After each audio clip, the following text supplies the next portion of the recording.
नमस्कार प्रिय भक्तों। इन 3 महिलाओं को नवरात्रि व्रत कभी नहीं रखना चाहिए, वरना जीवन भर दुख झेलना पड़ता है।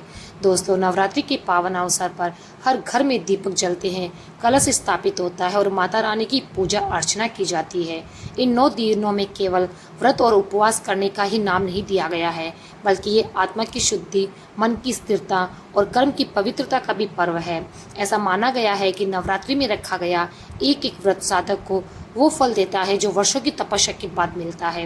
लेकिन क्या आप लोग जानते हैं, हर किसी को ये व्रत रखने की अनुमति नहीं होती है। जी हाँ, शास्त्रों में स्पष्ट उल्लेख मिलता है कि 3 प्रकार की महिलाएं ऐसी होती है जिन्हें नवरात्रि का व्रत नहीं रखना चाहिए। कल्पना कीजिए, जब संपूर्ण संसार माता की भक्ति में लीन हो, मंदिरों की घंटियां बज रही हो, चौकी पर सजे लाल वस्त्रों के बीच माँ दुर्गा की प्रतिमा स्वयं मंद मंद मुस्कुरा रही हो और भक्तजन उपवास में तल्लीन हो, तब यदि कोई महिला अनजाने में वह व्रत कर ले जिसे करने की उसे मनाही है, तो उसके लिए ये व्रत पुण्य का नहीं बल्कि पाप का कारण बन जाता है। क्योंकि व्रत केवल भोजन त्यागने का नाम नहीं है, बल्कि नियम, आचरण और धर्म की मर्यादा का पालन करना है। हमारे धर्म ग्रंथों में ये भी कहा गया है कि देवी माँ का आशीर्वाद तभी पूर्ण रूप से प्राप्त होता है जब साधक संपूर्ण निष्ठा और शुद्धता के साथ उपवास करे। यदि शरीर, मन या परिस्थिति से वह योग्य ना हो, तो व्रत करना स्वयं के लिए जीवन में बाधा, कलेश और मानसिक पीड़ा का कारण बनता है। यही कारण है कि ऋषि मुनियों ने बड़ी सावधानी से ये स्पष्ट किया है कि किन स्त्रियों को नवरात्रि का व्रत से दूर रहना चाहिए। अब प्रश्न उठता है कि आखिर वे कौन सी महिलाएं हैं जिनके लिए व्रत वर्जित है। कौन वे हैं जिनके जीवन में व्रत की बजाय भक्ति के अन्य मार्ग की उचित बताए गए हैं, और क्यों माता रानी के नाम पर किया गया व्रत भी उनके लिए अशुभ सिद्ध हो सकता है। दोस्तों, यही रहस्य आज हम विस्तार से समझेंगे, इसलिए आपसे विनम्र निवेदन है कि इस कथा को अंत तक सुनिए, क्योंकि ये केवल नवरात्रि का प्रश्न नहीं है, बल्कि आपके जीवन की शांति और भविष्य की सुरक्षा से भी जुड़ा हुआ है। हो सकता है कि ये ज्ञान आपको स्वयं से नहीं बल्कि अपने परिवार की किसी महिला को सही मार्ग दिखाने के लिए काम आ जाए। आप उनके जीवन को अनजाने दुखों से बचा लें। दोस्तों, आगे बढ़ने से पहले एक अत्यंत ही गंभीर बात बता देती हूँ। हमारे प्राचीन ग्रंथों में कहा गया है कि कथा हो या फिर कोई सीख, उसे बीच में नहीं छोड़ना चाहिए, वरना वह केवल ज्ञान से वंचित नहीं होता, बल्कि वह पाप की श्रेणी में ही आता है। क्योंकि अधूरी कथा मन में संदेह, भ्रम और नए नए ख्यालात छोड़ देती है, और अधूरा सत्य कई बार हमें गलत दिशा की ओर मोड़ देता है। इसलिए मैं आपसे निवेदन करूंगी कि आज की इस कथा को अंत तक अवश्य सुनिए, क्योंकि ये केवल कहानी नहीं बल्कि जीवन का एक आईना है जिसमें आप अपने कर्मों को देख पाएंगे।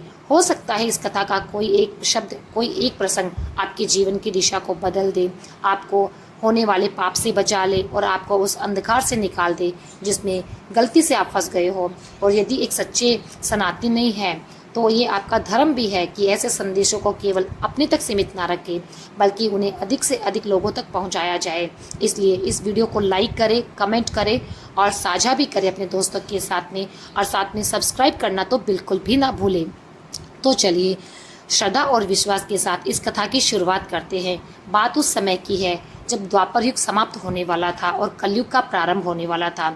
उस समय मध्य प्रदेश में नंदन नाम का एक परम शक्तिशाली और धर्मप्रिय राजा राज्य करता था। उनकी पत्नी का नाम श्रद्धा था।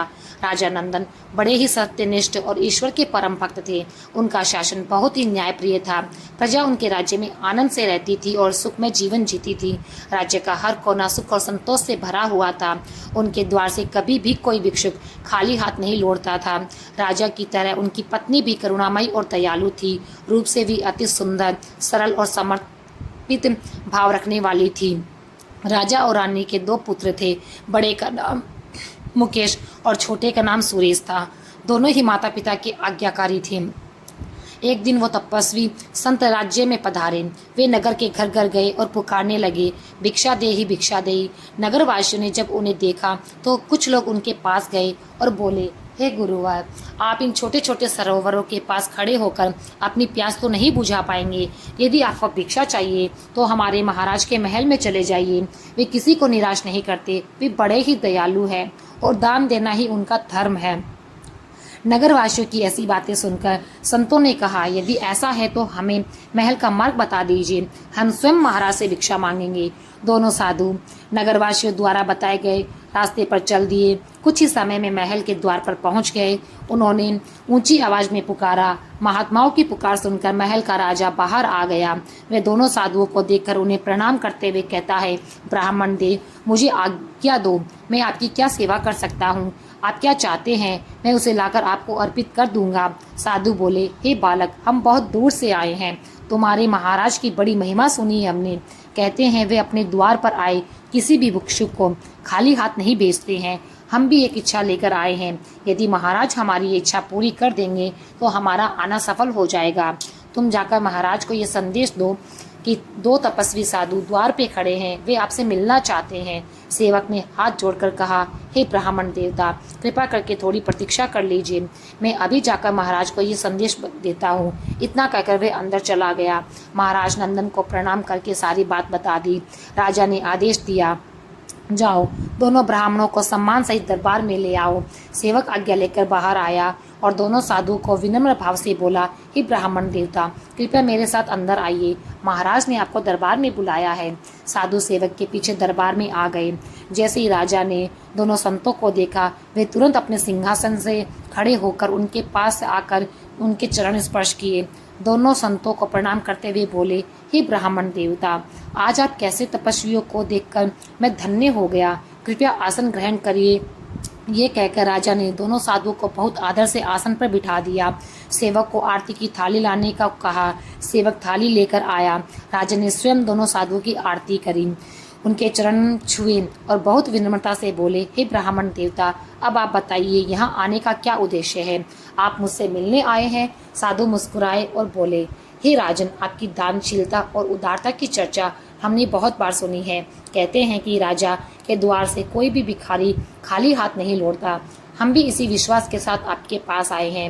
राजा ने उत्सुकता से पूछा, हे गुरुवर, आपकी क्या इच्छा है? निसंकोच आप मुझसे कहिए, आपको क्या चाहिए? अन्न चाहिए, सोना चाहिए, हीरे चाहिए या चांदी चाहिए? आपको जो भी चाहे मैं देने को तत्पर हूँ, बस आज्ञा करें। ये सुनकर महात्मा शांत भाव से बोले, हे राजन, हम तो सन्यासी हैं, सोना चांदी हीरे का हम क्या करेंगे? हमें आपसे ये सब नहीं लेना है। राजा ने आश्चर्य से पूछा, तो फिर आपको क्या चाहिए गुरुवर? साधु बोले, हे राजन, सबसे पहले तो आप हमसे वचन दो कि हम जो मांगेंगे उसे आप अवश्य देंगे। राजा ने अपने हाथ जोड़कर कहा, हे ब्राह्मण देवता, यदि आप मेरे जीवन भी मांग लेंगे तो मैं आपको हंसते हंसते अर्पित कर दूंगा। आप निश्चित होकर अपनी इच्छा कहिए। तब साधुओं ने कहा, राजन, पहले प्रतिज्ञा दीजिए, फिर हम अपनी इच्छा आपको बताएंगे। यही हमारी शपथ है। राजा ने दृढ़ स्वर में कहा, हे गुरुवर, मैं आपको अपना जीवन समर्पित करता हूँ, वचन देता हूँ, आप जो भी कहेंगे वह आपको अवश्य मिलेगा, कृपया आज्ञा करें। राजा के ये वचन देते ही दोनों साधुओं के मुख पर रहस्यमयी मुस्कान सी आ गई।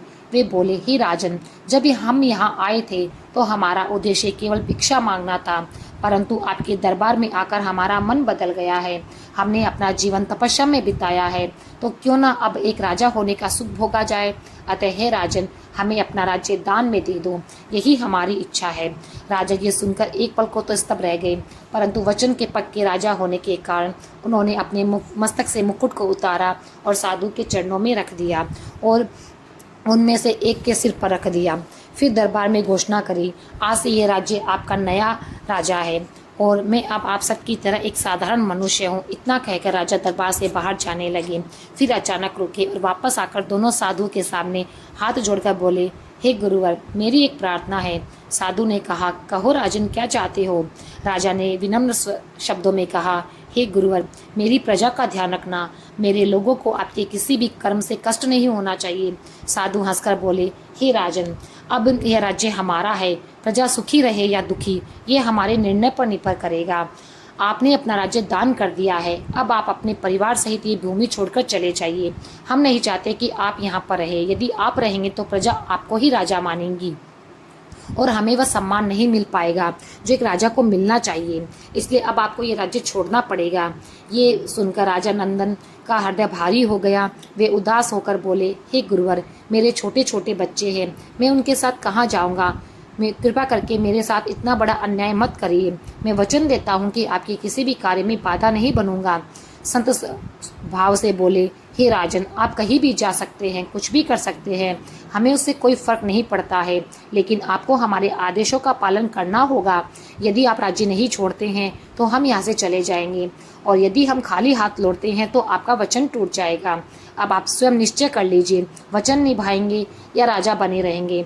महात्मा की ये कठोर वाणी सुनकर राजा कुछ क्षण के लिए मौन हो गए, फिर गंभीर स्वर में बोले, हे गुरुवर, मैंने निश्चय कर लिया है, मैं अपना वचन निभाऊंगा, और जैसे ही रात होगी मैं अपनी पत्नी श्रद्धा और अपने बच्चों के साथ में ये राज्य छोड़ दूंगा। राजा की ये सब बातें सुनकर साधु मुस्कुराए और बोले, हे राजन, हमें विश्वास था कि आप अपने वचन के प्रति अटल रहेंगे। अब आप राज्य छोड़ने की तैयारी करें, पर ध्यान रहे जब आप महल छोड़े तो अपने साथ कोई भी वस्तु ना लेकर जाए। ये महल, इसके आभूषण, राजसी वस्त्र, गहने, रत्न और धन अब सब हमारे हो गए हैं। आप केवल तन ढकने वाले सामान्य वस्त्र ही पहनकर यहाँ से प्रस्थान करें। यदि राज्य की कोई भी वस्तु आप ले जाने का प्रयास करेंगे तो वह चोरी मानी जाएगी। राजा ने हाथ जोड़कर विनम्रता से कहा, हे गुरुवर, आप चिंता ना करें, जैसा आपने कहा है वैसा ही होगा। अब मुझे जाने के लिए आज्ञा दे दीजिए। साधु ने शांत स्वर में कहा, जाओ राजन, तुम्हें आज्ञा है। मित्रों, इसके बाद राजा भारी मन से अपनी रानी श्रद्धा के पास पहुंचे। उन्हें उदास देखकर रानी दौड़कर आई और बोली, स्वामी, क्या हुआ है? आप इतनी दुखी क्यों हैं? और आप अकेले ही दरबार से क्यों लौटे हैं? आपके अंगरक्षक कहाँ चले गए और आपका मुकुट कहाँ गया? राजा नंदन की आंखों में आंसू थे। वे सोचने लगे कि मैं कैसे बताऊं कि अब मैं इस राज्य का राजा नहीं रहा, अब ये रानी भी रानी नहीं रही, अब हमें महल छोड़कर भटकना पड़ेगा। रानी ने पति को चुप देखकर फिर से कहा, हे प्रभु, आप क्यों मौन हैं? आपके चेहरे पर इतनी उदासी क्यों है? कुछ तो बताइए, आप चुप क्यों हैं? मेरा हृदय डर से कांप रहा है। रानी की बातें सुनकर राजा ने गहरे दुख भरे स्वर में कहा, हे प्रिय, अब इस राज्य का राजा नहीं रहा हूँ। फिर राजा ने अपनी पूरी घटना रानी को बता दी। उन्होंने कहा, हे प्रिय, अब हमारे पास शाही वस्त्र नहीं है, हमें सामान्य कपड़ों में ही इस राज्य को छोड़ना पड़ेगा। वे संत अब इस राज्य के राजा है, उनका आदेश ही है कि हम आज ही राज्य को छोड़ दें। अब तुम कहो, मुझे क्या करना चाहिए? रानी ने शांति और भक्ति भाव से उत्तर दिया, हे प्रभु, आपको जो उचित लगे वही कीजिए। आज तक कोई भी भिक्षुक आपके द्वार से खाली हाथ नहीं गया। यदि आज एक संत ने आपसे आपका राज्य सिंहासन मांगा है तो इसे विधाता की इच्छा मान लीजिए, और सुख के दिन हमें उतने ही मिले जितने हमारे भाग्य में लिखे हुए थे। जो कुछ घट रहा है वह पूर्व निर्धारित है, इसलिए हे प्राणनाथ, अब आपको राज्य पर शौक नहीं करना चाहिए। मैं हर परिस्थिति में आपके साथ हूँ। राजा ने कहा, तुम यहीं रुक जाओ, जंगल में कठिनाइयाँ बहुत है, मैं नहीं चाहता कि तुम्हारे जीवन में कष्ट आए। फिर रानी ने दूध की तरह शांत आवाज में कहा, हे प्राण प्रिय, क्या तुम नहीं जानते, जब प्रभु श्री राम को वनवास हुआ तो माता सीता भी उनके साथ थी। वह महलों की रानी थी, फिर भी उन्होंने पति का साथ का वनवास ही स्वीकार किया। मैं भी आपकी पत्नी हूँ, जहाँ आप रहेंगे वहीं मैं रहूंगी। राजा ने यह सुनकर थोड़ा शांत महसूस किया। उसने रानी को गले लगाया और कहा, हे प्रिय, तुम धन्य हो। मैं कहने से हिचक रहा था कि अब मैं राजा नहीं रहा, पर तुमने एक पल में मेरी सारी चिंताओं को दूर कर दिया। मैं जीवन भर तुम्हारा कृतज्ञ रहूंगा। रानी ने कह दिया, हे प्रभु, अब समय मत गवाइए, जल्दी तैयारी कीजिए, सूर्यदेव अपनी अंतिम किरणें बिखेरने वाले हैं, हमें शीघ्र ही राज्य छोड़ना पड़ेगा। हमारे साथ हमारे 2 छोटे बालक भी तो है। राजा और रानी ने बच्चों के साथ महल छोड़ दिया। वे जंगलों में चले गए। चलते उन्हें एक सराय मिली जहाँ कुछ लोग काम कर रहे थे। उन्होंने वहाँ के मालिक से पूछा, क्या हमें कोई काम मिल सकता है? सराय की मालकिन ने कहा, क्यों नहीं, आज से आप यहाँ काम कर सकते हैं। यह वही रानी थी जिसके पास कभी सैकड़ों नौकरानियाँ हुआ करती थी। वह जो कभी रसोई में कदम नहीं रखती थी, अब वही दूसरों के लिए खाना बना रही थी। छोटे राजकुमार जिनके अभी खेलने और पढ़ने के दिन थे, वे भी अपने छोटे छोटे हाथों से बर्तन उठा रहे थे और सराय की सफाई कर रहे थे। इस तरह वे चारों ओर सराय में काम करके दिन काटने लगे। शुरू में जीवन कठिन लगा, पर धीरे धीरे वे काम में निपुण हो गए। उनकी दिनचर्या बन गई थी। राजा भी खुश थे कि उसने अपना वचन निभाया। यहाँ वह सेवा भाव से काम करते रहे। इसी तरह से 7-8 महीने बीत गए। समय तेजी से गुजर रहा था। एक दिन राजा जंगल में लकड़ी काटने के लिए गए। उसी समय एक अमीर व्यापारी सराय में आया। सराय की मालकिन भागकर उसके पास गई। वह व्यापारी बहुत धनवान था। उसने कहा, जल्दी से कुछ भोजन लाओ, मैं भूखा हूँ। सराय की मालकिन ने रानी से कहा कि व्यापारी के लिए खाना बनाओ। रानी ने बिना विलम्ब किए ही खाना बनाना शुरू कर दिया। व्यापारी की नज़र रानी पर पड़ी। रानी पास बैठकर साधारण काम कर रही थी। उनकी सादगी और सुंदरता में कुछ ऐसा तेज था कि व्यापारी मंत्रमुग्ध हो गए। जो वन मामूली और लोभ से भरा हो, वह पराया रूप देखकर भी लालायित हो उठता है। पर यह बहुत बड़ा पाप है। किसी पराई स्त्री पर गंदी नजर रखना ये बहुत बड़ा ही पाप है, धर्म विरोधी है। व्यापारी ने मालकिन से पूछा, ये कौन है? मैंने पहले कभी इतनी सुंदर और शांत महिला नहीं देखी। मालकिन ने चालाकी से कहा, ये मेरी नई नौकरानी है। व्यापारी ने कहा, मैं इसे चाहता हूँ, मेरी आंखें इसे हट नहीं रही है, मुझे ये चाहिए, अन्यथा मेरा जीवन मुझे निरर्थक लगेगा। मालकिन समझ गए कि व्यापारी क्या चाह रहा है। उसने कहा, यदि आप इसे पाना चाहते हैं तो कीमत चुकानी पड़ेगी। व्यापारी ने तुरंत हाँ भर दी और कहा कि मैं इसके बिना अब नहीं रह सकता। तब सराय की मालकिन ने कहा, यदि आप इसे पाना चाहते हैं तो तुम्हें इसके बदले 1000 सोने के सिक्के देने होंगे। व्यापारी ने तुरंत हामी भर दी और उसकी शर्त को मान लिया। मालकिन ने पूछा, पर मैं तुम्हारे पास क्यों भेजूं? व्यापारी ने कहा, तुम उसे मेरे अश्व के पास ले आओ। मैं व्यापार के लिए दूसरे राज्य जा रहा हूँ, मैं उसे अपने साथ ले जाऊँगा। ये कहकर व्यापारी वहां से जाकर एक पेड़ से बंधे अश्व के पास बैठ गया और रानी के आने का इंतजार करने लगा। सराय की मालकिन ने रानी से झूठ कहा, खाना तैयार है क्या? वहाँ एक व्यापारी पेड़ के पास बैठा है, वह भोजन के लिए इंतजार कर रहा है, तुम जाकर उसे भोजन दे दो। रानी ने घबराकर कहा, माँ मैं अकेले कैसे जाऊँ? मुझे तो रास्ता भी नहीं मालूम। जब से मैं आई हूँ मैंने सराय के बाहर कदम भी नहीं रखा है, मुझे अकेले जाने में डर लगता है। मालकिन ने कहा, तुम्हें चिंता करने की ज़रूरत नहीं है, मैं तेरे साथ जाऊंगी, बस जल्दी से भोजन ले आओ। रानी असहाय थी। उसने सोचा कि उसने नौकरी के लिए हाँ कहा है, इसलिए वह अब सभी काम करने होंगे। वह मना नहीं कर पाई। उसने भोजन बनाकर थाली में रखा। तभी दोनों छोटे राजकुमार सुरेश और मुकेश रोते हुए अपनी माँ के पास आए। वे जाने से रोकने लगे। मालकिन गुस्से से भरी आवाज़ में उसको डांटने लगी, चुप हो जाओ, अंदर जाकर काम करो वरना तुम्हें आज रात खाना नहीं मिलेगा। डर के मारे बच्चे चुप हो गए और अंदर चले गए। मालकिन रानी को व्यापारी के पास ले गई। व्यापारी ने रानी को घूरा। उसकी आंखों में जलवा और लोभ था, पर रानी ने सोचा मुझे बस खाना देना है और वापस चले जाना है। वह जल्द निकलने चाहती थी, पर मालकिन और व्यापारी की चाल बड़ी निकली। व्यापारी ने जबरदस्ती रानी को अपने घोड़े पर बिठा दिया और तेजी से दूसरे राज्य की ओर निकल पड़ा। रानी चीखी और रोई। वह कह रही थी, मेरे पति और मेरे छोटे बच्चे मेरा इंतजार कर रहे हैं, मैं उनके बिना नहीं रह सकती, मुझे छोड़ दो, मैं जो चाहो कर लूँगी, पर बच्चों को मेरे पास रहने दो। मालकिन और व्यापारी ने उसकी एक भी नहीं सुनी। रानी बहुत बेबस थी।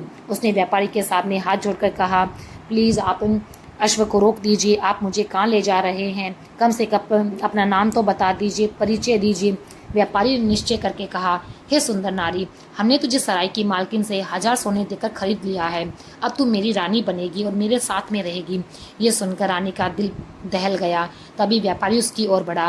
रानी को क्रोध आ गया। उसने कहा, रुको व्यापारी, मैं कोई साधारण स्त्री नहीं हूँ, मैं उस राजा की पत्नी हूँ जिसने अपने वचन के लिए अपना पूरा राज्य त्याग दिया।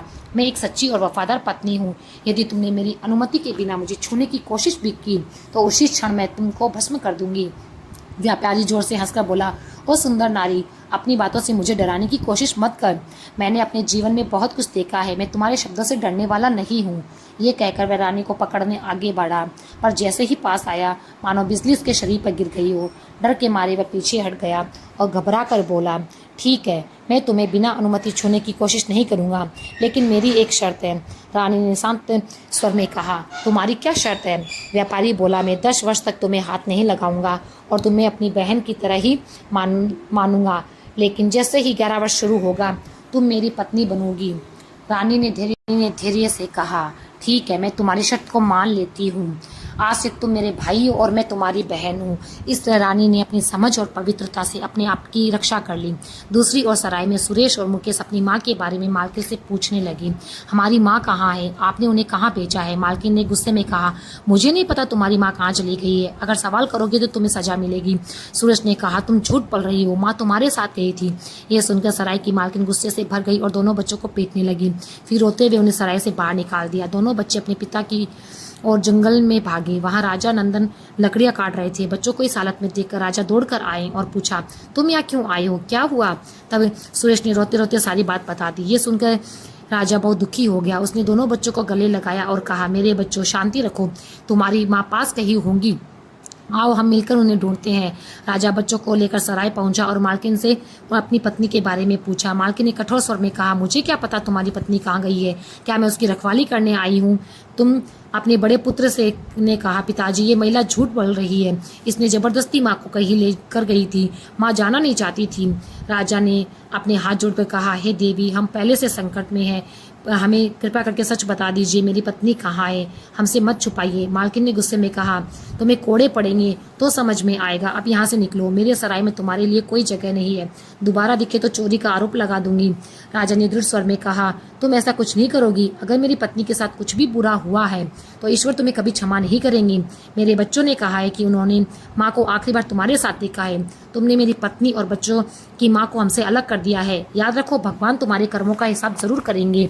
आज हम जा रहे हैं पर तुम्हारा दंड स्वयं प्रभु देंगे। मालकिन ने ताने से कहा, क्या क्या तुम खुद भगवान हो जो तुम मुझे डराते हो? यहाँ से चले जाओ और ज़्यादा चिल्लाने की ज़रूरत नहीं है। यह सचमुच दुख की घड़ी थी। राजा ने अपने बच्चों से कहा, बेटा ये स्त्री बहुत ही दुष्ट है, ये हमें कुछ नहीं बताएगी, अब हमें ही तुम्हारी माँ को ढूंढना पड़ेगा। ये कहकर राजा अपने दोनों पुत्रों को साथ में लेके आगे बढ़ गए। आगे की कथा भगवान भोलेनाथ माता पार्वती से कहने लगे, हे देवी देखो, धर्म का पालन करने वाले के मार्ग में कैसी कैसी कठिनाइयाँ आती है।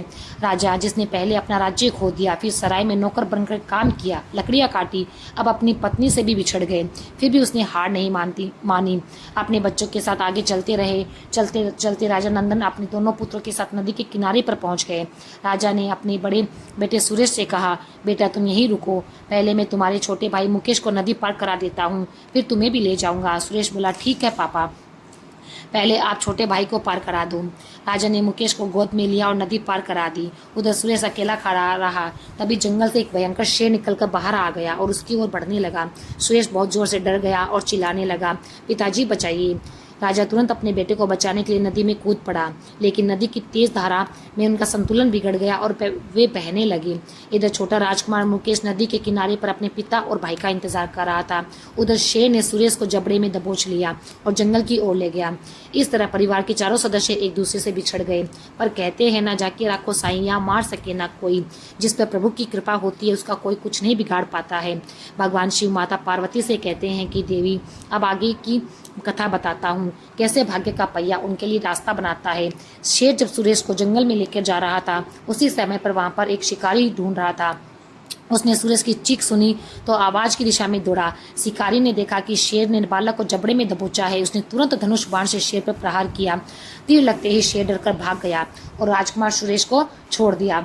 शिकारी दौड़कर आया और बालक पर पानी छिड़का। जब सुरेश को होश आया तो वह उसे अपने घर ले आया और पुत्र की तरह उसका लालन पालन करने लगा। इस तरह राजकुमार मुकेश नदी किनारे पर पिता का इंतजार करता रहा। जब देर तक उसके पिता ना लौटे तो वह रोते रोते थक गया और किनारे पर ही सो गया। सुबह उसी शहर का धोबी नदी पर कपड़े धोने आया। उसने छोटे बालक को सोते देखा और उसके पास जाकर गया, उसे जगाया। धोबी ने पूछा, बेटा तुम कौन हो, यहाँ अकेले नदी पे क्या कर रहे हो? राजकुमार ने आंसुओं से भरी आंखों से अपनी सारी बात बता दी और बोला, बाबा मैं राजकुमार हूँ पर अब अनाथ हूँ, इस दुनिया में मेरा कोई नहीं।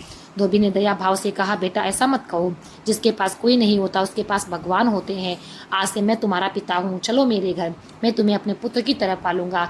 इस तरह धोबी मुकेश को अपने घर ले गया और उसे अपने बच्चे की तरह पालन करने लगा। उधर राजा जो नदी की धारा में बह गए थे, उन्हें लहरें दूर ले जाकर एक नगर में ले आई। उस नगर का राजा हाल ही में मर चुका था। उस नगर की रानी ने प्रतिज्ञा की थी कि ब्रह्मा द्वारा बताए गए शुभ मुहूर्त पर नगर के मुख्य द्वार पर जो भी व्यक्ति सबसे पहले मिलेगा उसी को अपना पति बना लेगी और वही इस नगर का नया राज्य होगा। संयोग से राजा उसी राज्य में पहुंचे। जब वे नदी से बाहर निकले तो देखा कि नगर का मुख्य द्वार बंद पड़ा है। वे वहीं पर बैठ गए और द्वार खुलने का इंतजार करने लगे। जैसे ही भोर हुई, द्वारपालों ने नगर का द्वार खोल दिया। द्वारपालों ने राजा नंदन को बाहर बैठे देखा और पकड़ लिया। ये देखकर राजा नंदन थोड़े से घबरा गए और बोले, मुझे क्यों पकड़ा है? मैं निर्दोष हूँ, मैंने कोई पाप नहीं किया। तब द्वारपाल ने शांत स्वर में कहा, चुपचाप हमारे साथ चलो, ये तुम्हारे लिए अच्छा है, जल्दी ही सारी बात समझ में आ जाएगी। कुछ देर में द्वारपाल राजा को रानी के पास ले गए। रानी ने उन्हें प्रणाम किया। हीरे मोती से जड़ा हार पहनाया और बोली, महाराज, इस राज्य में आपका बहुत बहुत स्वागत है। आज से आप इस राज्य के राजा हैं और मैं आपकी रानी हूँ। अब आप शासन की बागडोर संभालिए। ये सुनकर राजा अचंभित रह गए। उन्हें विश्वास नहीं हो रहा था। उन्हें लगा मानो सपना देख रहे हो। पर जब उन्हें शाही वस्त्र पहनाए गए, सोने का मुकुट उनके माथे पर रखा गया और उनका राज्याभिषेक हुआ, तब उन्हें यकीन हो गया कि ये कोई सपना नहीं है, ये तो भगवान का अद्भुत खेल था। जो राजा नंदन मन ही मन बोले, हे प्रभु, ये कैसी लीला है। जब मैं राजा था तब आपने मुझे भिखारी बना दिया, और जब मैं भिखारी बनकर भटक रहा था तब एक क्षण में मुझे फिर से राजा बना दिया। हे भगवान, ये सब कैसी महिमा है। राजा बनने के बाद राजा ने धर्म और न्याय से राज्य चलाना शुरू कर दिया। कुछ ही दिनों में उनका न्याय और दया पूरे राज्य में फैल गई। पहले जहाँ भ्रष्टाचार और अन्याय था, वहाँ अब धर्म और नीति का राज्य स्थापित हो गया था। लोग प्रेम और शांति से रहने लगे थे और हर और सुख समृद्धि छा गई थी।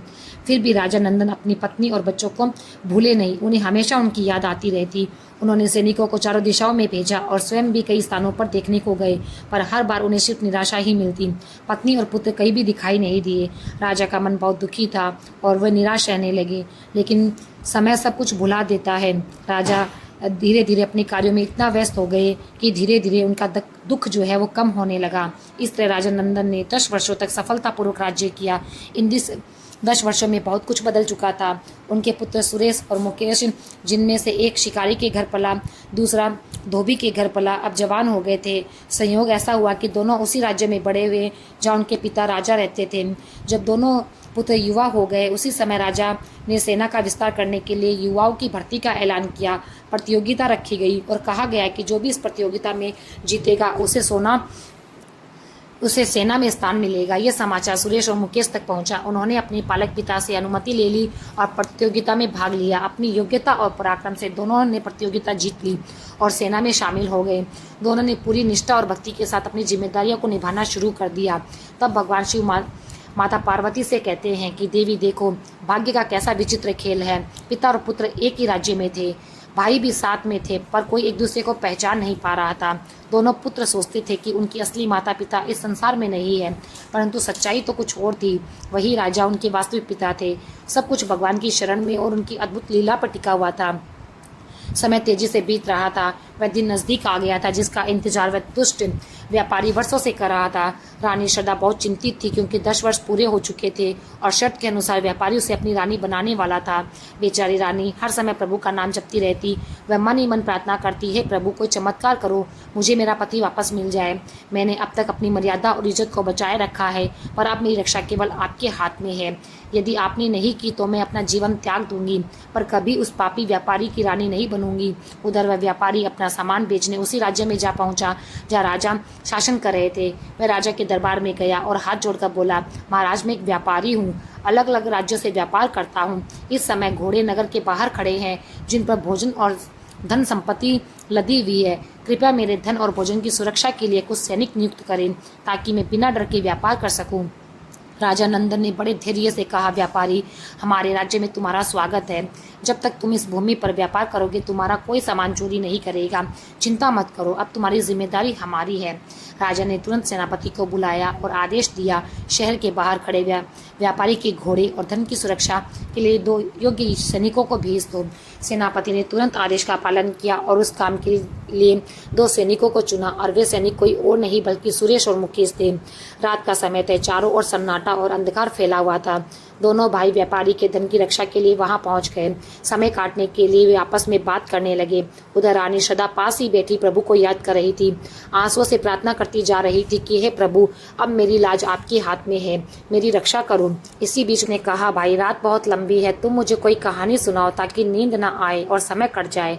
तब सुरेश ने अपने जीवन की कथा कहना शुरू कर दिया। उसने कहा, मित्र, यहाँ से बहुत दूर मध्य देश नाम का एक राज्य है। वह एक न्यायप्रिय और राजा शासन करते थे। उनकी एक रानी थी जिनके 2 पुत्र थे। बड़े का नाम सुरेश और छोटे का नाम मुकेश था। परिवार महल में बहुत सुख से रह रहा था। फिर एक दिन 2 साधु दरबार में आए। उन्होंने दक्षिणा में राजा से राज्य मांग लिया। राजा अपने वचन के बड़े पक्के थे। उन्होंने राज्य सौंप दिया और अपनी पत्नी और बच्चों के साथ वहां से निकल गए। इसके बाद राजा निर्धन हो गया। परिवार उनका भटकता रहा। एक दिन एक छोटा बच्चा जंगल में रो रहा था। तभी एक शेर आया और उसे जबड़े में दबोच लिया। बच्चे की चीख सुनकर एक शिकारी आया और उसने बच्चे को बचा लिया। लिया। उसने उस बच्चे को अपने घर ले जाकर पाला पोसा। बच्चा बड़ा हुआ और सैनिक बन गया। मित्र, आज वही बच्चा मैं हूँ। सुरेश की ये बात सुनकर मुकेश के दिल में हलचल हुई। उसकी आंखों में आंसू बहने लगे। उसने तुरंत पहचान लिया कि उसके सामने खड़ा सैनिक कोई और नहीं बल्कि उसका अपना बड़ा भाई सुरेश है। दोस्तों, रानी श्रद्धा भी चुपचाप सैनिकों की बातें सुन रही थी। अपने बेटे के मुंह से सच्चाई सुनने के बाद वे तुरंत पहचान गई कि ये उसका बड़ा बेटा सुरेश है। फिर दूसरे सैनिक मुकेश ने कहा, भाई तुम्हारी कहानी सुनकर मुझे अपनी कहानी याद आ गई। मैं भी अपनी पिछली कहानी सुनाता हूँ। मेरी कहानी भी तुम्हारी जैसी ही है। तुम्हारी कहानी में एक शिकारी ने अपने बच्चे को पाला, लेकिन मेरी कहानी में एक धोबी है। उसने एक रोते हुए अकेले बच्चे को नदी किनारे देखा और उसे अपने घर ले गया। उसे गोद में खिलाया और पाला। जब वह बच्चा बड़ा हुआ तो वह भी राजा की सेना में शामिल हो गया। आज वही बच्चा मैं हूँ। पहले मैं भी यही सोचता था कि मैं अनाथ हूँ, पर अब समझा कि मेरा बड़ा भाई मेरे साथ है। भाई की बातें सुनकर दोनों भावुक हो गए। उन्होंने एक दूसरे को पहचान लिया और रोते हुए एक दूसरे के गले लग गए। बोले, भाई भाग्य ने हमें अलग कर दिया था। हमने अपना राज्य खो दिया, अपने माता पिता से बिछड़ गए, पर भगवान की कृपा से हम फिर मिल गए। उधर रानी श्रद्धा यह सब सुन रही थी। जब उसने ये सुना तो तुरंत जान गई कि सैनिकों के वेश में खड़े ये युवक और कोई नहीं बल्कि उसके अपने बेटे हैं। रानी ने हाथ जोड़कर भगवान का धन्यवाद किया और बोली, हे प्रभु, आपने मेरी सुन ली। आपने मुझे मेरे खोए हुए बच्चों के दर्शन करा दिए। आपकी महिमा अपरंपार है। दोनों बेटों को उन्होंने गले से लगा लिया, पर वह अचानक ठिठक गई। उसने सोचा, अगर मैं अभी अपने बच्चों को पहचान लूंगी तो व्यापारी को पता चल जाएगा और वह मेरे बच्चों को नुकसान पहुंचाएंगे। वह झूठे आरोप लगाकर राजा को से उनको सजा दिलवा देंगे। मुझे थोड़ा धैर्य रखना होगा, तभी ये दुष्ट अपने पापों की सजा पाएगा। ये सोचकर रानी ने अपने मन को संभाल लिया। दोनों सैनिक पूरी रात व्यापारी के धन की रक्षा करते रहे। सुबह होते ही वे महल को लौट गए। उनके जाने के बाद रानी ने तुरंत अश्व पर लदे धन को नदी में फेंक दिया। फिर व्यापारी के पास जाकर बोली, तुम यहाँ चैन से सो रहे हो? दूसरी ओर राजा के सैनिक तुम्हारे सामान को उठाकर भाग गए हैं। ये सुनकर व्यापारी गुस्से से तड़प उठा और बोला, ये कैसे संभव है? उनमें इतनी हिम्मत कैसे हो सकती है? रानी ने कहा, मैंने अपनी आंखों से देखा है। उन्होंने तुम्हारा धन उठा लिया। व्यापारी ने कहा, अगर ऐसा है तो तुम यहीं रुको, मैं राजा के पास जाकर शिकायत करूंगा। वह दौड़ता हुआ राजा के दरबार पहुंचा और बोला, ओ महाराज, मैं लुट गया। जिन सैनिकों को आपने मेरे लिए धन की रक्षा के लिए भेजा था उन्होंने मुझे लूट लिया। कृपा करके न्याय करो। यदि न्याय नहीं मिला तो मैं अपना जीवन त्याग दूंगा। राजा ने शांति से कहा, हे व्यापारी, ये कैसे हो सकता है? हमारी सैनिक कभी ऐसा नहीं कर सकते। फिर भी अगर तुम कहते हो तो हम तुम्हारी बात का सम्मान करते हैं, पर तुम्हारे पास में कोई गवाह है जो इस बात की पुष्टि करे? व्यापारी ने बोला, हाँ महाराज, मेरी पत्नी ने अपनी आंखों से ये सब देखा है, वही गवाह है। राजा ने कहा, अच्छा तो अपनी पत्नी को लेकर आओ, हम उनको सैनिकों के दरबार में पेश होने का आदेश दे देंगे। राजा के आदेश पर व्यापारी अपनी पत्नी को लेकर अदालत में आया और सेनापति ने दोनों सैनिकों सुरेश और मुकेश को भी दरबार में पेश किया। इसके बाद राजा ने व्यापारी से कहा, विक्रेता, अपनी पत्नी को दरबार में ले आओ।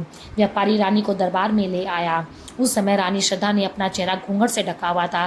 राजा ने रानी से पूछा, क्या ये वही सैनिक है जिन्हें तुमने धन लेते हुए देखा था? रानी ने श्रद्धा से सिर झुकाकर कहा, हाँ महाराज। तब राजा ने कहा, ओ देवी, जो कुछ भी तुमने देखा है उसे स्पष्ट शब्दों में बता दो। राजा की बात सुनकर रानी श्रद्धा ने कहा, महाराज, मैं आपको सब बता दूंगी, पर पहले इन सैनिकों को आदेश दीजिए कि वही कहानी सुनाए जो उन्होंने रात में आपस में कही थी। ये कहानी सुनकर राजा ने आश्चर्य से व्यापारी की ओर देखा और कहा, क्या तुम्हारी पत्नी का मन ठीक है? मैंने न्याय के लिए दरबार लगाया है और ये सैनिकों की कहानी सुनने की बात कर रही है। रानी श्रद्धा ने हाथ जोड़कर कहा, राजन, जब आप उनकी बात सुनेंगे तो आपका सब कुछ साफ हो जाएगा और आप उचित निर्णय कर पाएंगे। कृपया उन्हें वही कहानी सुनाने का आदेश दीजिए।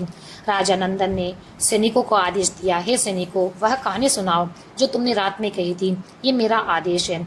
दोनों सैनिकों ने सिर झुकाकर आज्ञा मानी। पहले सुरेश ने अपनी कथा सुनाई। हे राजन, यहाँ के दूर मध्य प्रदेश का एक राज्य था जहाँ एक न्यायप्रिय राजा रहा करते थे। उनकी एक रानी थी, दो उनके पुत्र थे। बड़े का नाम सुरेश और छोटे का नाम मुकेश था। वे अपने परिवार के साथ बहुत सुखी से जीवन यापन कर रहे थे। एक दिन दो साधु दरबार में आते हैं और उन्होंने दक्षिणा में पूरा राज्य मांग लेते हैं। राजा वचन के बहुत पक्के थे। उन्होंने राज्य का त्याग कर दिया और अपनी पत्नी व बच्चों को लेकर निकल पड़े। बाद में जब मैं अकेला भटक रहा था तो मुझे एक शेर ने पकड़ लिया। मेरी चीख सुनकर मेरे एक शिकारी आया, उसने मुझे बचा लिया। फिर उसने मुझे पाला पोसा। जब मैं बड़ा हुआ तो सेना में शामिल हो गया और आज जो सैनिक आपके सामने खड़ा है वह मैं हूँ, सुरेश। इसके बाद मुकेश ने भी अपनी कथा को कह दिया। उसने कहा, जब मैं अकेला हो रहा था तब एक धोबी ने मुझे देखा और वह मुझे घर ले जाकर उन्होंने मेरा पालन पोषण किया, और जो आपके सामने खड़ा है वह मुकेश मैं हूँ। दोनों की बातें सुनकर राजा का हृदय पिघल गया। आंसू से भरी आंखों से बोले, हे सैनिकों, जिस पिता की तुम बात कर रहे हो, जिक्र कर रहे हो, वह मैं ही हूँ, तुम्हारा दुर्भाग्यशाली पिता। नदी की लहरों ने मुझे यहाँ लाकर छोड़ दिया है, यहाँ के लोगों ने मुझे राज्य का राजा बना दिया है। ये कर राजा नंदन अपने सिंहासन से उठे और दोनों पुत्रों को गले से लगा लिया। दोनों राजकुमार रोते हुए बोले, पिताजी, हमारी माँ कहाँ है? राजा ने रोते हुए कहा, बेटा चिंता मत करो, अब जब तुम मुझे मिल गए हो तो वह भी हमें मिल ही जाएगी, वह भी हमारी कहीं प्रतीक्षा कर रही होगी। उसी समय व्यापारी के पास खड़ी स्त्री ने अपना चेहरा खोल दिया। सबने देखा कि ये स्त्री और कोई नहीं बल्कि वही रानी श्रद्धा थी। व्यापारी चिल्लाया, ये मेरी पत्नी है। परंतु जैसे ही राजा और दोनों राजकुमारों ने रानी को देखा, वे तुरंत पहचान गए और दौड़कर अपनी रानी की ओर बढ़े। रानी श्रद्धा की आंखों में आंसू थे। उसने दोनों बेटों को गले लगाकर कहा, बेटों, मैं तुम्हारी माँ हूँ। राजा नंदन भी अपनी रानी को देखकर भावुक हो गए। फिर रानी श्रद्धा ने पूरी घटना कह बताई, कैसे सराय की मालकिन ने मुझे धोखे से व्यापारी को बेच दिया था और मैं इन वर्षों से अपने सम्मान की रक्षा कर रही थी। व्यापारी ये सुनकर कांपने लगा। उसने राजा के चरण पकड़ लिए और बोला, महाराज, मुझे माफ़ कर दीजिए, अज्ञानी में मैंने ये पाप कर डाला। सराय की मालकिन ने मुझे बहकाया और मैंने ये गलती कर दी। राजा का चेहरा क्रोध से लाल हो गया। उन्होंने गंभीर स्वर में कहा, तुम उतने ही दोषी हो जितनी वह सराय की स्त्री। तुम दोनों ने हमें धोखा दिया, मेरे परिवार को तोड़ा, मेरी पत्नी को अपमानित किया। ये तुम्हारा बड़ा पाप है। समाज में स्त्री का सम्मान करना सबसे बड़ा धर्म है। स्त्री केवल कोई वस्तु नहीं है, वह तो ईश्वर का साक्षात स्वरूप है। जिसने भी स्त्री का अपमान किया है उसका नाश निश्चित ही हुआ है। राजा ने सैनिकों को आदेश दिया, उत्तर दिशा में जाओ, वहाँ जो सराय है उसकी दुष्ट मालकिन को पकड़कर लेकर आओ। ये मेरा आदेश है। राजा का आदेश पाकर सैनिक तुरंत अपने अश्वों पर सवार होकर उत्तर दिशा की ओर चल पड़े। कुछ समय बाद वे उस सराय में पहुंचे जहाँ वह दुष्ट महिला रहती थी और उसे पकड़कर ले आए। वह जोर जोर से चिल्लाने लगी, तुम कौन हो? मुझे क्यों जबरदस्ती ले जा रहे हो? सैनिकों ने शांत स्वर में कहा, ये राजा का आदेश है, तुम्हें कैद किया जा रहा है। महिला को कुछ भी समझ नहीं आ रहा था, वह डर से कांपने लगी। फिर सैनिक उसे लेकर दरबार में पहुंचाए और उन्हें राजा के सामने खड़ा कर दिया। महिला को देखकर राजा का चेहरा क्रोध से लाल हो गया। उन्होंने कहा, हे दुष्ट स्त्री, तू क्या मुझे पहचानती है? तूने हमारी बेबसी का फायदा उठाया और मेरी पत्नी को 1000 सोने के सिक्कों के बदले बेच दिया। इतना बड़ा पाप करते हुए तुझे जरा भी शर्म नहीं आई? राजा का गुस्सा देखकर सराय की मालकिन भय से कांप उठी। रोते हुए बोली, हे महाराज, मैं पापी हूँ, मैंने बहुत बड़ा अपराध किया है, शायद आज उसी पाप की सजा भोग रही हूँ। यह कहकर उसने अपने वस्त्र थोड़े से हटाए। सबने देखा कि उसके शरीर पर भयंकर फोड़े और दाने फैल चुके हैं। राजा ने गंभीर स्वर में कहा, देखो, भगवान ने पहले ही तुम्हारे पाप की सजा दे दी है, अब मैं तुम्हें और क्या सजा दूं? इसके बाद राजा ने व्यापारी की ओर देखा और अपनी रानी से पूछा, उसने जो पाप किए हैं उसके लिए क्या दंड दिया जाए? उसने तुम्हें और हमारे बच्चों को 10 वर्षों तक एक दूसरे से दूर रखा। रानी श्रद्धा ने हाथ जोड़कर कहा, हे महाराज, ये सच है कि उसने मुझे अगवा किया और मुझे मेरे परिवार से अलग रखा, लेकिन ये भी सच है कि उसने मुझे कभी छुआ नहीं। उसने मुझे अपनी बहन मानकर मेरा सम्मान किया, इसलिए मैं चाहती हूँ कि इसे छोड़ दिया जाए। इसके पापों की सजा भगवान स्वयं इसे दे देंगे। रानी की करुणा देखकर राजा ने व्यापारी को मुक्त कर दिया। उसी समय दरबार में 2 तेजस्वी साधु प्रकट हुए। वे साधारण संत नहीं थे, वे धर्म और कर्म के रूप में स्वयं प्रकट हुए थे। राजा तुरंत उठ खड़े हुए और दोनों को प्रणाम कर बोले, गुरुवर, आपका स्वागत है, कृपया बताइए मैं आपकी किस प्रकार से सेवा करूं? संतों ने कहा, हे राजन, हम धर्म और कर्म है, हम तुम्हारी परीक्षा ले रहे थे। तुमने अपनी हर परीक्षा में धर्म और सत्य का पालन करा है। जो मनुष्य हमेशा धर्म और अच्छे कर्मों के मार्ग पर चलता है, भगवान स्वयं उसकी रक्षा करते हैं। आज तुम्हारी निष्ठा और उदारता से हम बहुत प्रसन्न हैं, इसलिए हम तुम्हें पुनः मध्य देश लौटाने को आए हैं। ये तुम्हें फिर से भेंट है। ये कहकर वे दोनों साधु अचानक विलीन हो गए। उनके बाद राजा ने अपने बड़े पुत्र को मध्य देश का राजा बना दिया और छोटे पुत्र को अपने वर्तमान राज्य का सिंहासन सौंप दिया। दोनों बेटों को राजा बनाकर राजा नंदन और उनकी पत्नी रानी श्रद्धा ने सांसारिक जीवन को त्याग दिया और वे वन में जाकर तपस्या करने लगे। ये कथा हमें सिखाती है कि सच्चा धर्म और निष्ठा ही सबसे बड़ी शक्ति है। राजा नंदन ने अपना वचन निभाया। उसने अपने वचन के कारण अपना राज्य दे दिया, पर उसने सत्य और धर्म को नहीं छोड़ा। रानी श्रद्धा ने भी अपनी प्रतिव्रत धर्म और मर्यादा को बनाए रखा। वे कष्ट में थी, पर फिर भी उन्होंने ईश्वर का स्मरण किया, धैर्य नहीं छोड़ा। यही निष्ठा और सच्चाई उन्हें फिर से जोड़ने वाली शक्ति बनी। नवरात्रि के दिनों में हम माता की आराधना करते हैं। उस आराधना का सच्चा अर्थ यही है कि हमें अपने कर्तव्य और वचन का पालन करना चाहिए। जैसे रानी और राजा ने अपने धर्म का पालन किया, वैसे ही हमें भी अपने जीवन में सत्य और धर्म का साथ नहीं छोड़ना चाहिए।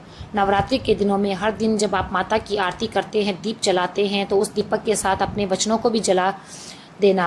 अपने मन से कहो कि मैं अपने वचन को निभाऊंगा और मैं अपने दायित्वों को निभाऊंगा। जब जीवन में दुख आएगा तो मैं हिम्मत नहीं हारूंगा। राजा ने अपना राज्य खोया पर कभी झूठ नहीं कहा। उसने न्याय से, धर्म से कार्य किया। रानी श्रद्धा ने भी सम्मान की रक्षा करी और ईश्वर के आगे अपना समर्पण कर दिया। इस समर्पण से माँ की कृपा उसके ऊपर बनी रही। नवरात्रि के दिनों में जब हम माँ के 9 रूपों को प्रणाम करते हैं, उनकी प्रार्थना करते हैं, तो हमें निष्ठा और सच्चाई का बोध होता है। निष्ठा का अर्थ केवल बड़ा कर्म करना नहीं, निष्ठा का अर्थ है छोटे छोटे निर्णयों में भी सच का साथ देना। जो कोई मौका आए तो आप झूठ बोलकर बच सकते हैं, तब सच बोलना। जब कोई अवसर आए कि आप किसी वचन से पलट सकते हैं, तब वचन निभाना। राजा ने बड़े भय और अभाव में भी अपने वचन का पालन करा। उसने सोचा कि अगर वचन निभाना कठिन है, फिर भी उन्होंने निभाया। रानी ने भी पति और बालकों के लिए कर्तव्य को नहीं छोड़ा। ये निष्ठा ही उनकी असली शक्ति थी। नवरात्रि में हम इस बात की संकल्प करते हैं कि चाहे स्थिति कैसी भी आए, हम अपने धर्म और वचन का पालन करते रहेंगे। जब आप नवरात्रि में देवी की पूजा करते हैं तो केवल उनके रूप और रस्म को मत निभाइए। मन से सोचो कि आपके जीवन में ऐसा कौन सा वचन है जिसको आपको निभाना है, कौन सा कर्तव्य है जिसे आप टाल रहे हैं, किससे आपने प्रतिज्ञा की थी और आपने अभी तक उसे पूरा नहीं किया, और प्रतिदिन उसकी ओर एक छोटा सा कदम बढ़ाइए। छोटे छोटे कदम मिलकर बड़ा बदलाव ला सकते हैं। राजा नंदन ने भी छोटे छोटे प्रयास नहीं छोड़े। उसने हर दिन प्रजा के लिए न्याय किया। उसने घोर अभाव में भी अपने कर्तव्य को नहीं छोड़ा। यही कर्मों का फल था कि ईश्वर ने उन्हें फिर से राज्य स्थापित किया। निष्ठा और धर्म के मार्ग पर चलते हुए हार और विफलता भी मिल सकती है, पर इसका अर्थ कतई नहीं है कि हम अपना विश्वास खो दें, भगवान के प्रति अपनी श्रद्धा खो दें। रानी श्रद्धा ने अपने सारे दुखों में भी ईश्वर का स्मरण किया। उन्होंने कहा, हे प्रभु, मेरा सहारा तुम हो। ये प्रार्थना हर भक्त के हृदय में होनी चाहिए। नवरात्रि के दौरान हम विशेष रूप से माँ की प्रार्थना करते हैं। वह हमें धैर्य देती है जिससे हम अपने वचन पूरे कर सके। जब हम ईश्वर से सहायता मांगते हैं तो वह हमें अपना कर्म भी निभाना होता है। भगवान हमारी विशेष तरह से परीक्षा लेते हैं, पर जो सच्चे मन से धर्म का मार्ग पर चलते हैं उन्हें कभी अकेला भी नहीं छोड़ते हैं। और हमें एक बात और सीखने को मिलती है कि निष्ठा का मार्ग अकेला नहीं छोड़ता। राजा और रानी श्रद्धा दोनों ने अपनी अपनी परीक्षा सहन की। वे पीड़ित हुए, पर उनका कर्म और सच्चाई उन्हें फिर से मिलाकर ही रही। नवरात्रि के दिन में ये समझिए कि माँ का आशीर्वाद तब मिलता है जब हम कर्मशील और सत्यनिष्ठ हों। अगर हम अपने कर्तव्यों का पालन करेंगे तो माँ हमें संकट से बचा लेगी, हमें मार्ग दिखाएगी। इसलिए नवरात्रि में रोज प्रार्थना के साथ ये संकल्प करें कि हम अपने कर्तव्यों का पालन ईमानदारी से करेंगे, निष्ठा से करेंगे, वही दूसरे के प्रति उदारता और करुणा दिखाएंगे। राजा ने अपने संकट के समय भी प्रजा का विचार नहीं छोड़ा। उसने जो कुछ भी पाया वह समाज हित में लगाया। ये दिखाता है कि सच्चा धर्म आत्मीयता और परोपकार से बढ़कर नहीं होता है। नवरात्रि पर माँ के सामने बैठे हुए हम ये प्रण करते हैं कि हमारे परिवार और समाज के प्रति हमारा जो भी कर्तव्य है हम उसे पूरा करेंगे, हम उसे निभाएंगे। जब आप नवरात्रि के दौरान भगवती माता का स्मरण करें तो अपने जीवन की छोटी छोटी आदतों पर विचार कीजिए। यदि आप किसी से वादा करके निभा नहीं पाए हैं तो आज से उसे पूरा करने का अपना वचन निभाइए और एक लक्ष्य बना लीजिए। निष्ठा केवल बाहरी कर्मों से नहीं, मन के अंदर भी होनी चाहिए। रानी श्रद्धा ने अपने मन को संयमित रखा। उसने क्रोध से जवाब नहीं दिया, उसने धैर्य रखा। यही भक्ति की सबसे बड़ी शक्ति है। नवरात्रि के 9 दिनों में प्रतिदिन एक मंत्र और एक संकल्प ले। पहला दिन सोचिए, मैं अपने वचनों का पालन करूंगी। दूसरा दिन सोचिए, मैं अपने कर्तव्य के प्रति ईमानदार रहूंगी। तीसरा दिन अपने परिवार के लिए सहानुभूति रखूंगी। ऐसे छोटे छोटे संकल्प लेकर चलेंगे तो आपके जीवन की दिशा बदल जाएगी। राजा और रानी की कथा हमें ये बताती है कि छोटे छोटे निर्णय उनकी सच्ची निष्ठा और बड़े निर्णयों को जन्म देती है।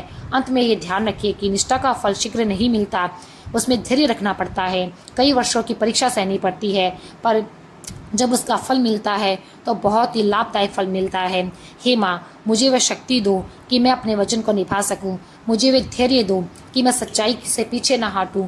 मुझे वे विवेक दो कि मैं कठिनाई में भी धर्म का मार्ग पकड़ सकूं। यह संकल्प जब हृदय में दृढ़ हो जाता है तो नवरात्रि के बाद भी वह जीवन का मार्ग बन जाता है और आप देखेंगे कि जीवन में आपकी कार्यशैली, आपकी सोच और आपके संबंध बदलने लगेंगे। आपकी निष्ठा आपके लिए ढाल बन जाएगी और जब आप वही में जीवित रहेंगे तो प्रभु की कृपा अपने आप प्राप्त होगी। पहली सीख तो यह है कि सच्चा धर्म और निष्ठा ही सबसे बड़ी शक्ति है। दूसरी, सहनशीलता और ममता सबसे बड़ा हथियार है इस कथा में। दूसरी गहरी सीख ये मिलती है कि कठिनाइयों में सहनशीलता और ममता ही सबसे बड़ा बल होती है। रानी श्रद्धा ने जब अपने पति और बच्चों से अलग होकर भी अपने प्रतिरोध धर्म को नहीं छोड़ा, तब उन्होंने क्रोध का मार्ग नहीं अपनाया। उन्होंने अपने भीतर धैर्य और ममता को जीवित रखा। उन्होंने हर समय प्रभु का स्मरण किया, प्रार्थना करी और विश्वास रखा, तो एक दिन वे वापस मिल गए। यही संयम और यही ममता अंततः उन्हें अपने परिवार तक ले आई। नवरात्रि के 9 दिनों में हम माँ दुर्गा के 9 स्वरूपों की पूजा करते हैं। हर रूप हमें ये सिखाता है कि स्त्री केवल शक्ति का प्रतीक नहीं, बल्कि सहनशीलता और करुणा की मूर्ति भी है। जिस प्रकार रानी श्रद्धा ने अपने बच्चों के सामने अपनी पहचान छिपाई ताकि उन्हें कोई नुकसान ना हो, उनका संयम और मातृत्व ही था। उन्होंने तुरंत प्रतिक्रिया देने के बजाय धैर्य रखा ताकि सही समय आने पर सत्य स्वयं ही प्रकट हो जाए। नवरात्रि में जब हम माँ को शक्ति के रूप में याद करते हैं तो ये नहीं भूलना चाहिए कि माँ की शक्ति केवल युद्ध करने या असुरों का नाश करने में नहीं है। माँ की शक्ति सहनशीलता में भी है। घर परिवार की कठिनाइयों में जब माँ चुप रहकर धैर्य दिखाती है, वह भी देवी का ही रूप है। रानी श्रद्धा ने भी तो वही किया, संयम रखा। हम सबको नवरात्रि पर यह संकल्प लेना चाहिए कि हम अपने जीवन में जल्दबाजी और क्रोध से निर्णय नहीं लेंगे। जब कठिन समय आएगा तो पहले धैर्य रखेंगे और बुद्धि से काम लेंगे। जैसे कि रानी ने कठिन समय में प्रभु पर भरोसा रखकर किया, वैसा ही हम करेंगे। हमें भी माँ दुर्गा से यही वर मांगना चाहिए कि वे हमें सहनशीलता और करुणा का वरदान दे। नवरात्रि में जब दीपक जलाए और माता की आरती करें तो अपने मन से कहे, माँ मुझे शक्ति दो, मैं अपने परिवार के लिए धैर्य रख सकूँ। मुझे वे ममता दो कि मैं दूसरे के लिए सहारा बन सकूँ। मुझे वे आशीर्वाद दो कि मैं बिना क्रोध और बिना धैर्य के अपने जीवन की कठिनाइयों का सामना कर सकूं। इस तरह नवरात्रि हमें यह सिखाती है कि वास्तविक शक्ति केवल बाहरी बल में नहीं, बल्कि भीतर के संयम और ममता में है। जो मनुष्य करुणा और सहनशीलता को अपना लेता है, उसके जीवन में देवी माँ की कृपा सदैव बनी रहती है। तीसरी सीख यह है कि लीला और भाग्य का चक्र दया, धैर्य और कर्म से मिलता है, उद्धार से मिलता है। ये कथा हमें ये बहुत गहरी बात बताती है कि ईश्वर की लीला बड़ी ही सूक्ष्म और अचूक है, जिसे कोई नहीं जान सका है। भाग्य का चक्र भी ऐसा ही है, जो सीधा नहीं चलता। वह उलझनों से भरा हुआ जरूर होता है, परंतु जो मनुष्य धर्म और सत्मार्ग को नहीं छोड़ता, वह अंत में फल भी पाता है जो ईश्वर ने उसके लिए लिखा होता है। जैसे राजा और रानी श्रद्धा और उनके पुत्र की कहानी आपने सुनी, कैसे भाग्य ने उनके पेच काटे और कैसे ईश्वर की कृपा अंतिम रात तक उनके साथ बनी रही। कहानी में राजा ने अपना राज्य दे दिया, वह जीवन के सबसे बड़े संकट में आ गए, उनकी प्रतिष्ठा और सम्मान भी धूमिल हो गया। फिर भी उन्होंने सत्य का मार्ग नहीं छोड़ा, अपने वचन का पालन किया, सत्य पर डटे रहे। रानी श्रद्धा ने भी अपना धैर्य नहीं खोया, उसने मंजूरी ना होने पर भी मर्यादा और सच्चाई बनाए रखी। उनकी ये निष्ठा और धर्म ने भाग्य की कठोर लहरों को भी पीछे छोड़ दिया। उनकी यही असली शक्ति थी। भाग्य का चक्र कैसा भी हो, इस कथा में बड़े ही सरल ढंग से देखने को मिलता है। वे पहले खोते हैं, फिर भटकते हैं, दुख और कष्ट सहते हैं, पर लास्ट में उन्हें एक मोड़ ऐसा आता है कि उन्हें सब कुछ वापस मिल जाता है। कभी कभी ईश्वर हमें नीचे गिराकर भी उठाते हैं, कभी कभी वे हमारी परीक्षा लेते हैं ताकि हमारे कर्म और श्रद्धा हमें साफ दिख सके। नवरात्रि के समय हम माँ के 9 रूपों की पूजा करते हैं। हर रूप हमें कुछ न कुछ सिखाती है। शक्ति का अर्थ केवल बाहरी नहीं होता है, शक्ति का वास्तविक अर्थ आंतरिक दृढ़ता, सच्चाई और कर्मशीलता है। जब नवरात्रि में माता से प्रार्थना करते हैं तो हमें ये भी समझना चाहिए कि माँ की कृपा तब मिलती है जब हम अपने कर्म और धर्म के साथ स्थिर रहे। भाग्य बदलता नहीं, क्योंकि चाहे कुछ भी हो जाए, भाग्य में जो लिखा होता है वो मिलकर रहता है। कथा में भी ऐसा ही हुआ। राजा रानी ने अपनी परीक्षा पास की और उनके भाग्य में जो भी लिखा हुआ था वो उन्हें वापस मिल गया। जहाँ ईश्वर का आदेश और सत्य का बल रहता है, वहाँ ये समझ लेना कि भाग्य का उनका साथ कभी नहीं छोड़ता है। भाग्य हमेशा उनका साथ देता है, लेकिन उसके लिए कर्म हमारे साथ चलते हैं। हमारा कर्म और हमारे वचन हमारी निष्ठा और भाग्य को मोड़ने की शक्ति रखते हैं। रानी श्रद्धा ने मन से प्रार्थना की और कर्म में शुद्धता रखी, तो राजा ने न्याय और कर्तव्य निभाया। उनके कर्मों के कारण ही उनके भाग्य का दरवाजा वापस खुल गया। तो भक्तों, आपको भी अपना कर्तव्य निभाना है। माँ को प्रसन्न करने का मार्ग केवल उनकी विनती नहीं, बल्कि कर्म और निष्ठा भी है। एक बात और यह है कि ईश्वर की लीला कब और कैसे प्रकट होती है, ये किसी को भी पता नहीं होता, इसलिए धैर्य को रखना बहुत ज़रूरी है। रानी श्रद्धा ने भी धैर्य रखा और फिर उन्होंने वो सब कुछ पाया जो उनके भाग्य में लिखा हुआ था। 9 दिन की भक्ति में हम माँ से ये मांगते हैं कि हमें धैर्य और विवेक दें, ताकि जब भी बाधा आए तो हम सही व्यवहार कर सकें। और हमें ये सीख मिलती है कि भाग्य को हम बदल नहीं सकते, पर भाग्य हमारा संकेत है कि हमें कर्म कैसा करना चाहिए। यदि हम केवल भाग्य पर निर्भर होकर आलसी बन जाएंगे तो कुछ नहीं बदलेगा, पर यदि हम कर्म करते रहेंगे, सत्य के साथ रहेंगे और माँ की भक्ति में लगे रहेंगे तो भाग्य भी हमारे पक्ष में आ जाएगा। इस कथा में राजा और रानी ने वही किया। उन्होंने कर्म और भक्ति को साथ रखा। अंत में भाग्य में उनके लिए रास्ता बना दिया। नवरात्रि के दिनों में यह भी अभ्यास करें कि आप हर दिन एक छोटा सा कार्य निश्चित करें। ये कर्म आपके इरादों को मजबूत बनाएंगे। छोटी छोटी नेक बातें, जैसे किसी की मदद करना, सच बोलना, यदि आपने कोई गलती कर दी है तो क्षमा मांगना, ये सब आपके भाग्य के चक्र को बदल देंगे। माता की भक्ति के साथ साथ जब आप छोटे छोटे काम करते हैं तो माँ की लीला जल्दी दिखती है। अंत में एक छोटी सी प्रार्थना करना चाहूँगा, जिसे आप नवरात्रि में प्रतिदिन बोल सकते हैं। हे माँ, मैं आपका भक्त हूँ। मैं अपने कर्म से आपके चरणों में आता हूँ। मुझे वह शक्ति दो कि मैं सच्चाई, धैर्य और कर्मशीलता से अपने मार्ग को बनाए रखूँ। आप मेरी नियति की राय बनाइए, पर मुझे कर्म से भी ना चौंकने वाली शक्ति दीजिए। इस प्रकार तीसरी से सीख ये थी कि भाग्य और ईश्वर की लीला पर विश्वास रखिए, साथ में सत्कर्म करते रहे, धर्म का पालन करें, धैर्य रखें। माँ की भक्ति स्थिर रहती है, उसी के भाग्य का चक्र आपके लिए मार्ग बनाता है और ईश्वर की कृपा आपके जीवन में उजाला कर देती है। तो दोस्तों, अभी ये कथा समाप्त नहीं होती। अभी तो हमें उस बात को जानना है जिसके लिए हमने ये कहानी आपको सुनाई है। तो चलिए अब हम उस कथा की ओर अग्रसर होते हैं। अब हम आपको बताएंगे कि वे 3 कौन सी स्त्रियां हैं जो ये व्रत नहीं कर सकती है। सबसे पहले आती है वे स्त्रियां जो गर्भवती है। जब माँ के घर में जीवन पल रहा होता है तब माँ का हर कष्ट बच्चे तक पहुँचता है। नवरात्रि के व्रत में अक्सर निर्जल उपवास या बहुत कठोर नियम रखे जाते हैं। ऐसे में गर्भवती महिला अगर व्रत करे तो कमजोरी, चक्कर या गर्भस्थ शिशु पर विपरीत असर पड़ सकता है। हमारे ग्रंथ कहते हैं कि ये सबसे बड़ा पुण्य है, जीवन की रक्षा। यदि माँ स्वयं ही कमजोर हो जाएगी तो गर्भ में पल रहे बच्चों को कौन बचाएगा। एक बार एक गाँव में गोमती नाम की स्त्री ने गर्भावस्था में नवरात्रि का व्रत कर लिया। तीसरे ही दिन उसे चक्कर आ गया और वो बेहोश हो गई। तभी गांव के बुजुर्ग ने कहा, माँ दुर्गा ने हमें जीवन दिया है, उसे संभालना ही सबसे बड़ी पूजा है। तब से वह स्त्री केवल हल्का फलाहार करने लगी, भजन गाने लगी और माता का नाम जपने लगी। माँ दुर्गा की कृपा से उसका बच्चा सुरक्षित रहा और घर में सुख समृद्धि बनी रही। दूसरी प्रकार की स्त्रियां वह हैं जो मासिक धर्म की अवस्था में होती है। ये शरीर की स्वाभाविक प्रक्रिया है जिसमें स्त्री को आराम और पोषण की आवश्यकता होती है।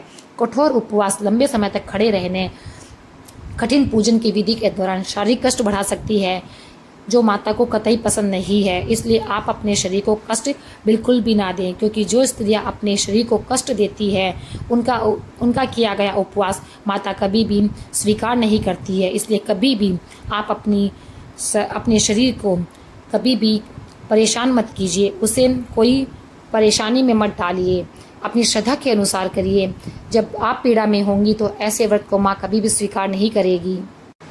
तीसरी वे महिलाएं हैं जो शारीरिक रूप से बहुत कमजोर है और किसी बीमारी से उलझी हुई है, किसी बीमारी का सामना कर रही है, तो उन्हें भूल कर भी ये व्रत नहीं करना चाहिए।